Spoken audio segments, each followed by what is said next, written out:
Tonight, time served. The former City of Ottawa lawyer that defaced the National Holocaust Monument won't be spending any more time behind bars. Winter driving safety in the spotlight after stunning video goes public of a car flipping over a Gatineau Bridge, landing on the frozen surface below. Plus, displaced over the holidays. Residents of one of Ottawa's long-term care facilities forced out by a burst pipe and flooding. The area councillor confirms it could take months to get some of them back in.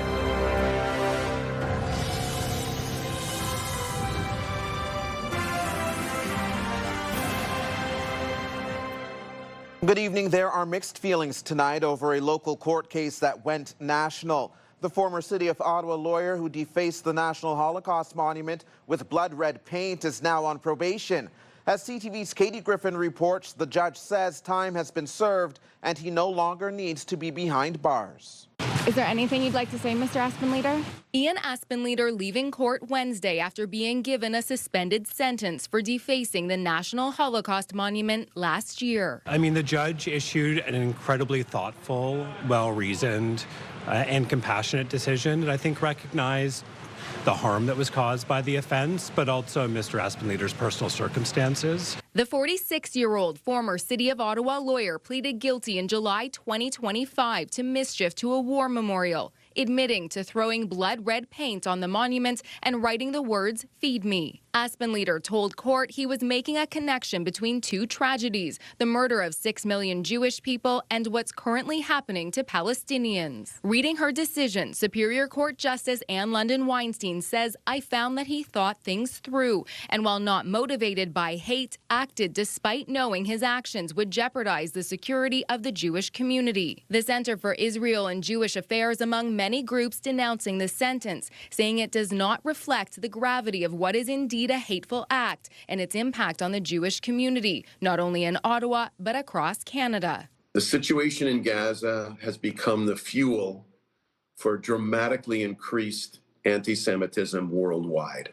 5 months in custody plus 2 years probation for a property offense on a first offender is a significant sentence. Aspenleader admitted he was proud of what he did and aware his actions would or could cause fear, upset, and hurt to the Jewish community. If there is anyone who can be rehabilitated, reintegrated, and contribute in a positive way to the community, Mr. Aspenleader is exactly that type of person with his pro-social and positive background up until this offense. Katie Griffin, CTV News.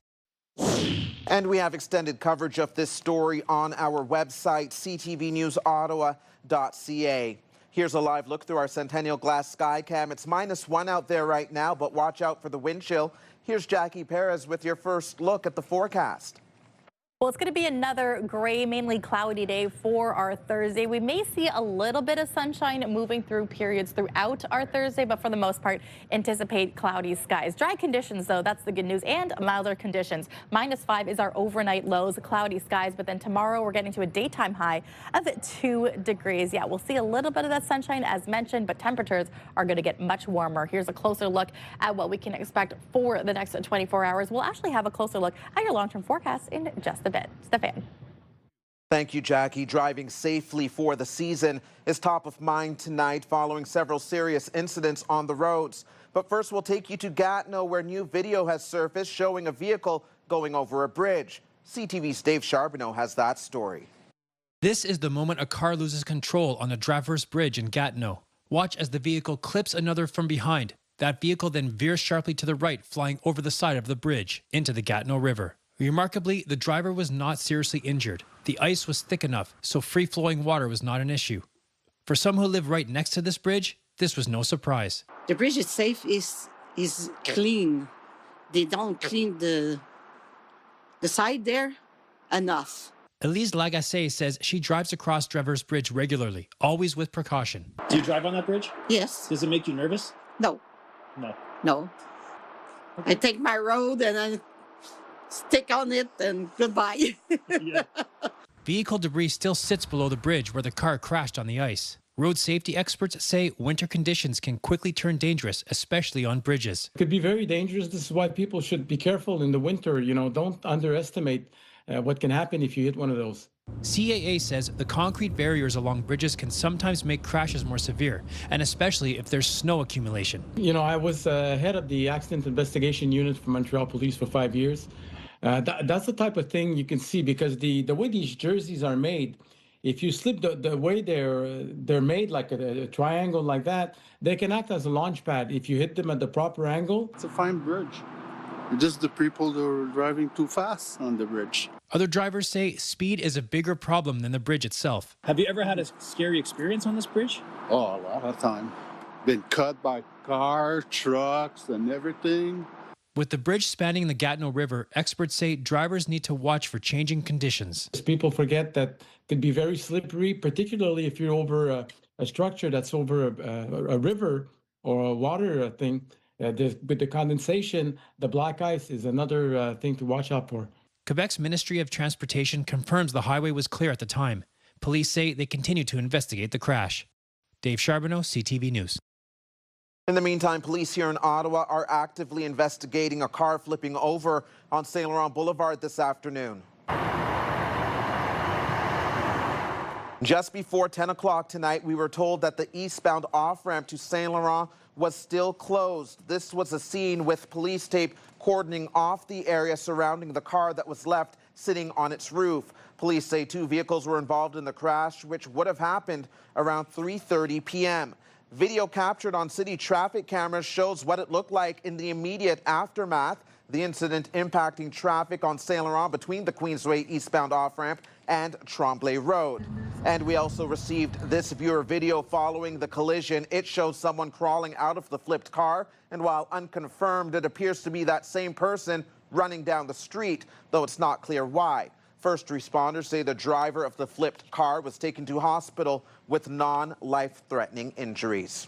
Also, Ontario Provincial Police have fined a driving instructor for distracted driving this morning on Moody Drive. Police say the instructor was seen scrolling on their phone while driving. The phone was attached to the dashboard, police issuing a reminder. You can never scroll on your phone while driving, even if you're not holding it. And tragically, one person is dead following a head-on collision just outside of Kingston this morning. It happened shortly after 11:30 on Taylor Kidd Boulevard near Coronation Boulevard. Ontario Provincial Police say a passenger in one of the vehicles was pronounced dead at the scene. The 2 drivers were taken to hospital, one with life-threatening injuries and the other as a precaution.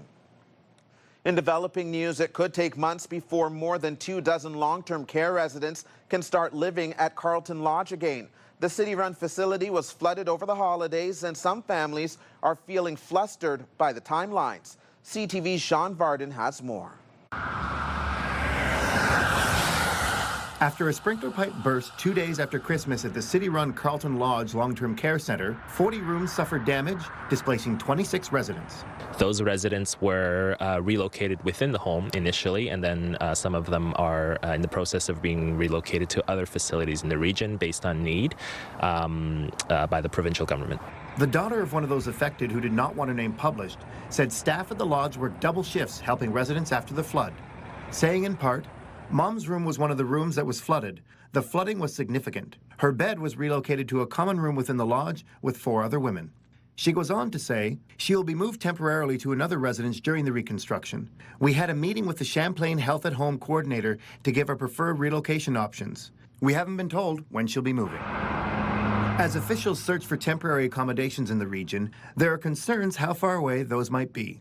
Some residents will have to be relocated to other facilities in the region. But again, what region means, we're not sure. Officials have told residents and families it could take up to 3 months to complete repairs. But once they are done, residents will be guaranteed to come back. Sean Varden, CTV News. Right now, I'm seeing a bit of a downturn. However, that's not to say that we're not out of the influenza season. Coming up, the Ottawa Hospital's General Campus over capacity, so much so an ambulance bay is being used as an extension to the ER waiting area. We are continuing to keep an eye on road conditions tonight. This is a live look at the Queensway. You're being warned that things could get slick in the days ahead with big melts during the day, freezing pools of water overnight. And on that note, here's Jackie with a closer look at the forecast. Well, our Thursday is looking like a daytime high about 2 degrees, and even these overnight temperatures are going to be pretty much close to the freezing mark. These overnight lows about -3 here in Ottawa. A little bit slightly more cooler in Pembroke, where it's -6. Along the Seaway, also around -3. But dry conditions will carry us into our Thursday. As we look towards tomorrow's highs, we've talked about those warming temperatures, and it's not just here in Ottawa. It's really for most of Eastern Ontario, where temperatures are averaging between 3 and 4 degrees. Slightly cooler in Montreal and Mont-Tremblant, where temperatures are hovering around 0 and 1 degree. Taking a look at our next 7 days, well, yeah, Thursday, mainly sunny skies, 3 degrees a daytime high. Friday, the daytime high, 7 degrees. But with this, pack your rain boots, get that rain gear out, because we are anticipating 3 to 5 millimeters of rain periodically throughout our Friday. Saturday, Sunday, the temperatures are going to be mild as well, -1, -2 degrees, but we will see the return of some flurries moving through the region. Stefan. Thank you, Jackie. Flu cases are running rampant in the region, and the Ottawa Hospital's General Campus is currently using an old ambulance bay as a patient overflow area. Here's CTV's Austin Lee. It was a tough holiday season for Belleville resident Jatin Jatin. I was unable to sleep. I was having a 105 fever. I was unable to go to my work. I took 10 days off. I even went to the hospital overnight. And he's not alone. He says there were several others in the Belleville hospital with similar symptoms. Fever, cough, or sore throats, they're not coming down. They're increasing and increasing every day. So most of the people were waiting there for these. Influenza has surged across Ontario, forcing the Ottawa General Hospital to utilize an old ambulance bay that has been transformed into an overflow facility for patients when demand is high. But for now, things appear to be stabilizing. Right now, I'm seeing a bit of a downturn. However, that's not to say that we're not out of the influenza season. It's still high. In a statement to CTV News, a spokesperson for the Ottawa General Hospital says they have prepared several temporary unconventional spaces to help improve ambulance offload times and patient flow throughout the hospital, including a dedicated space at the General Campus in the former ambulance bay. Adding, that space has capacity for up to 20 patients and allows us to care for patients awaiting admission while preserving access to the emergency department for new arrivals. The hospitals are still, at a very, very high level of work and admissions and so on. Up to 10 to 15% of all cases that are even seen in emergency room or admitted are respiratory, and most of them are flu. And although flu cases appear to have reached a plateau for now, this is influenza A that we're seeing, and typically in springtime, as influenza A goes down, we kind of see an influenza B going up a bit. So again, if people are questioning themselves, saying, is it too late to get the flu shot? Absolutely not. Austin Lee, CTV News. At a province-wide level, probably the biggest change is we're moved to a new unified and expanded material list. Coming up, reduced reuse and now the ability to recycle differently. The new year came with a new list of recyclable items. We'll remind you what those are in just a few minutes. Get the latest live local breaking news. Sign up now for our morning and evening CTV News Ottawa newsletter. The best local content from CTV News, Your Morning Ottawa, and News Talk 580 CFRA. Get it all in one place. Sign up now at ctvnewsottawa.ca. The CTV News Ottawa newsletter is brought to you in part by CAA Business.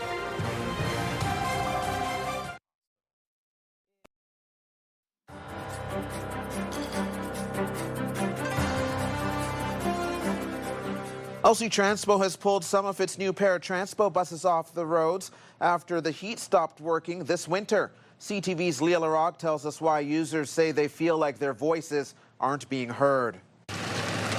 When Paratranspo pulls up, Catherine Gardner makes sure she bundles up with 2 coats. I never know what bus I'm going to have, but I don't take a chance anymore. That's because some of her rides haven't had heat, making winter almost unbearable. And from experience to freezing on the bus. Paratranspo has a fleet of new 7-meter minibuses that seat up to 10 people. But some were pulled off the road this winter after an HVAC issue was discovered with the heat. Why is OC Transpo, Paratranspo still accepting new buses when they know that the present ones have a heating problem? We spoke to several Paratranspo drivers who have driven one of those buses that doesn't have heat. One said it was so cold it felt like there was an open window in the back, and he actually wore snow pants into work that day.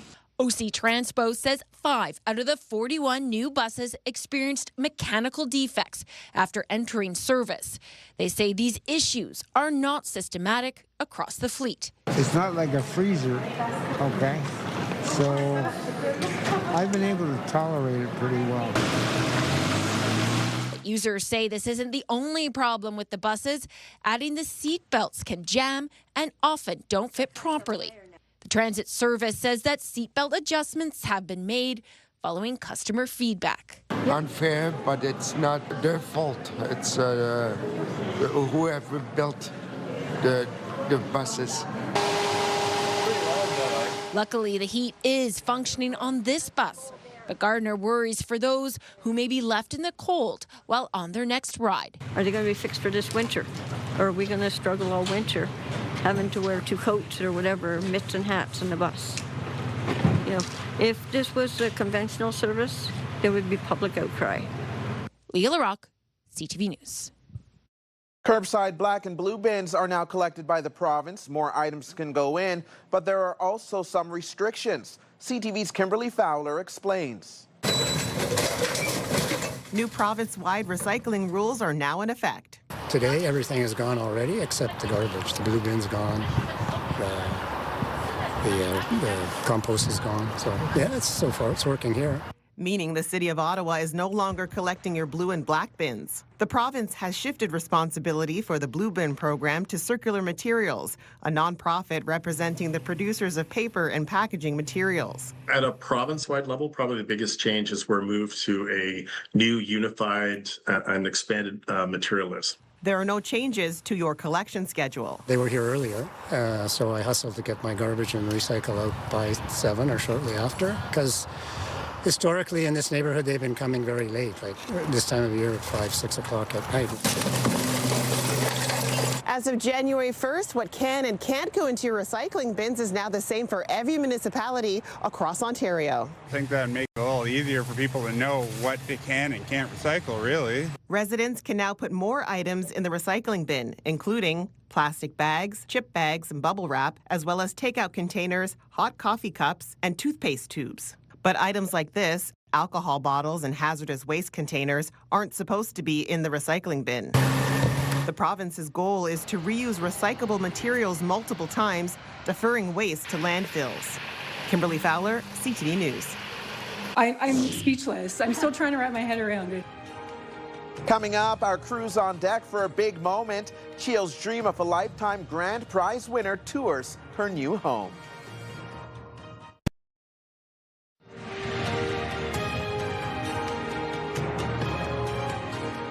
Welcome back. WestJet recently announced a cabin redesign to add more seats, but passengers say it means less legroom. CTV's Heather Wright has more on the concerns around comfort and safety. Dad, can you just straighten out your legs there? Impossible. Economy class isn't known for its expansive legroom, but recent changes to some WestJet planes have some customers saying the airline has gone too far. It was shocking to get in there and then have my dad, who is 6'3", so he's tall, but not like abnormal human height, physically not be able to fit in the seat. Mom, how about you? Amanda Schmidt posted this video to social media showing just how cramped their WestJet flight from Edmonton to Toronto was. You can hear us joking and laughing in the video because it was like, it felt like a joke. But the Schmidt family says not only were they uncomfortable, they also felt unsafe. In the fall, WestJet announced a new cabin configuration to offer different prices for seat selection and says the changes were rigorously tested and comply with all safety standards. The airline says the new configuration allows the carrier to keep airfares low. To continue to do so, we need to try new products. These aircraft accommodate an extra row by varying seat pitch between 38 and 28 inches. But some passengers say just because an airline can reduce legroom doesn't mean they should. It's gotten worse, actually.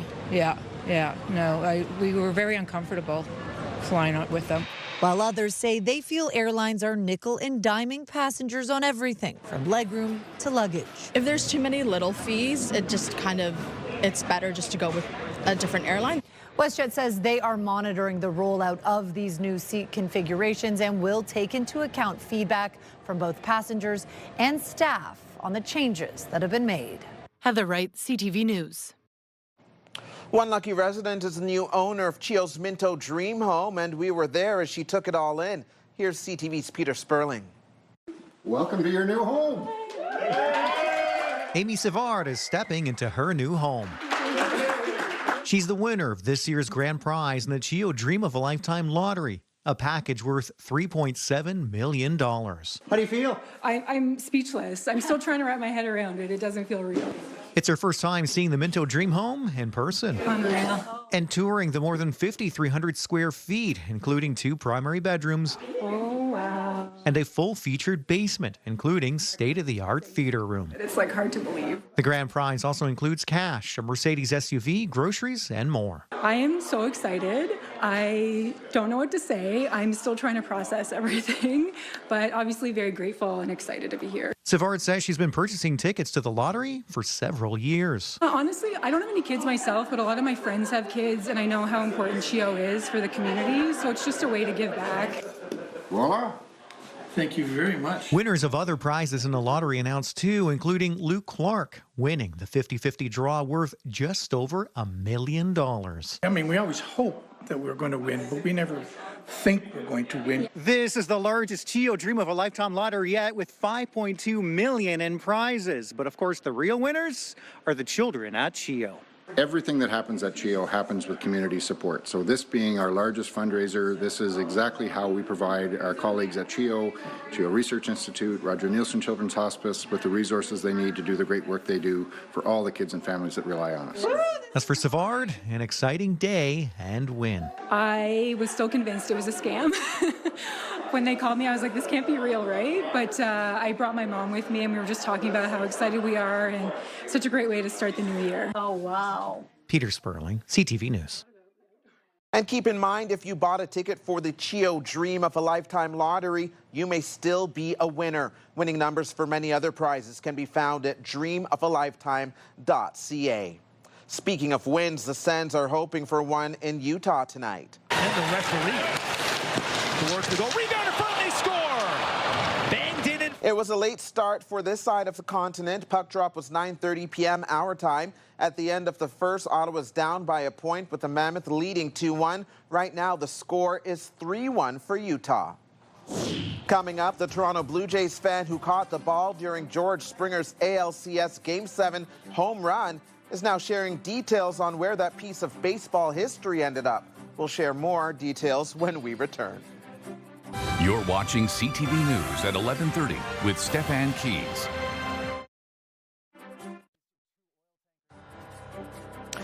Here's a final live look through our Centennial Glass sky cam. The temperature still -1 with the wind chill feeling more like -4. With a final check on the weather forecast, here's Jackie. Well, -5 to start things off for our Thursday, but we are warming to a daytime high of 3 degrees. As you can see, Friday will be our warmest day of the week. 7 degrees is what we're anticipating, so it is going to be quite warm. Don't put away those winter jackets or keep it close by, because by the time we get to Monday, -4 is going to be our daytime high. We'll get back to seasonal conditions, and flurries will be lingering throughout the next several days. Thank you, Jackie. Finally for us tonight, an update on a story that gripped the entire country back in the fall as the Toronto Blue Jays defied expectations and nearly won the World Series. This was the scene at Toronto's Rogers Centre on October 20th when George Springer hit a 3-run homer, helping the Jays secure victory over the Seattle Mariners and sending the team to the Fall Classic for the first time since 1993. Now, Jays fan Michael Angeletti says he was among several people reaching for the ball as it came in his direction, and he basically blacked out for a few seconds upon making the catch. He later put the ball up for auction and now says that after fees, he netted around $30,000 from the sale. That is CTV News for this Wednesday, January 7th. CTV News continues online anytime with our digital team keeping you up to date at CTV News Ottawa. CTVnews.ca. You can also watch our newscast live on the CTV News app. And for news on the go, listen to News Talk Radio 580 CFRA. For all of us here at CTV News, thank you so much for watching. Have a wonderful night and stay safe.